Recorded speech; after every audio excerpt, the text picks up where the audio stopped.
makinang 40R5 overhulin na nakakay ng langis. Isang araw nito langis isang litro. Overhulin na ng tropa na may kanya. Hop! Parang nakakasama ng ating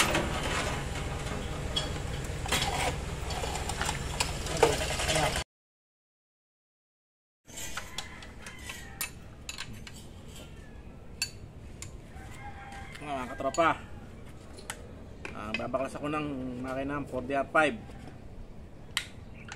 Malakas sa langis dito at overhulin.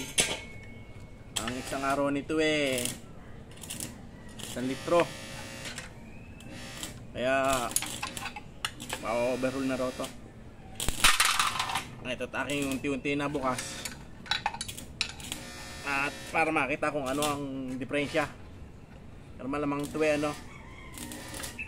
sa turing ano nito ano na, tsaka na ang sleeve nito malalim na. Puro kalawang pa ang mga fuel line. Hindi basta matanggal.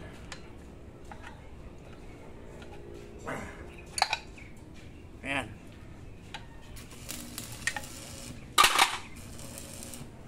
At unti-unti ng bakla. Unahin natin ng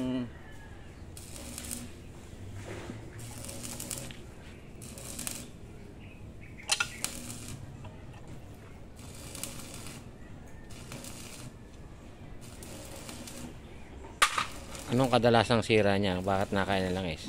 Sa ano to? Piston na tatalo na liner. Pag nasa liner, nagkalugang ang piston. Maluluwag na. Maring iti tinalo na ng malalim ng ng sleeve nito. Malalim na yung tinaano ng piston ring. Kung kalug pa yung ring sa piston, kaya malakas kumain ng langis. Kung ang valve seal nito pangit din, panggagalingan din nung bawas ng langis. Sa mga ganyang magkano nauubos? Hindi rin nakakalayo sa ato. Sa presyo din ng Isuzu na sa gastos. Hindi rin nakakalayo. Mura nga ang liner nito. Makakabili ka naman halagang 2,500, 3,000. Pero naman pagka pinamasi siya, pinahuling, mahal din. Wala ka rin inaabot. Ang ganyang bang gawain, ang tawag dyan, general overhaul na ba yan? Pagka talagang pinalitan lato, general overhaul. Pero pagka talagang halimbawa ang pinaka-sleeve nito may tama na, talagang papalitan.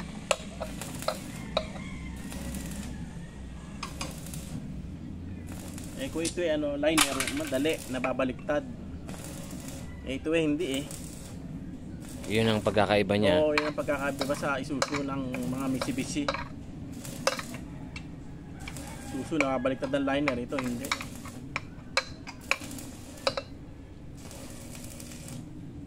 Kaya mano rin ang gastos dito. Saka talagang general to.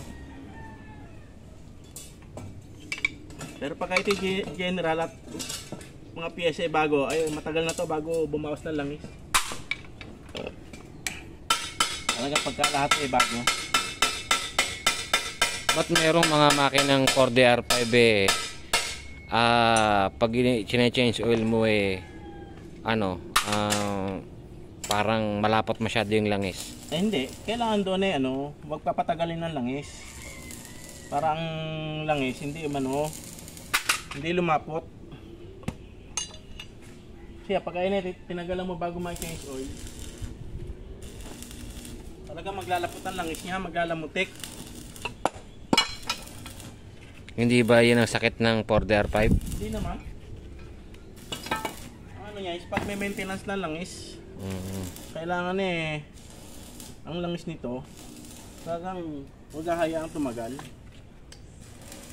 Huwag titipirin ng makina. Halimbawa 4 na buwan change oil, pagka yung pambiyahe kailangan niya mga change oil. Kasi ang langis naman talaga nalapot yan. Katagal, lalo na pagka ang ginamit mo langis yan ay mumurahin, lalo na mabilis lumapot ang langis. Yun ang malimit lumalapot. Oo, limit lalapot. Kailangan ang langis na gagamitin medyo magandang klase rin, hindi mga mumurahin. Huwag titipirin na makina. Oo, huwag titipirin yan. Yan ang pinakamaganda dyan. Kasi pag tinipid ang makina, wala. Mas malaki ang ginagastos sa uli. Oo, sa uli, malaki ang ginagastos. Pagka yung talagang makina tinipid mo, lalo na talaga mas mahalaga dyan, laging change oil. Pagka yung napambiyahe ang jeep, kailangan niya. Nag-iipunan ang pag-change oil niyan. Para hindi naman mabigat-bigat pag nag-change oil. Ilang magtabi ka ng pa konti-konti para pang change oil eh. Malaking bagay kung ayaan mo sa para sa makina. Pagka talagang yan hindi mo pinaglaanan, hindi mo ma-change oil yan. Wala ko ng pamihit sa cylinder head. So mga katropa, mamaya malalaman na natin kung ano ang naging sira nito sa loob. Kung matitingnan natin kung ano ang makikita ng idol sa loob ng makina nito, kung ano ang sira niya. Mamaya po, abangan natin.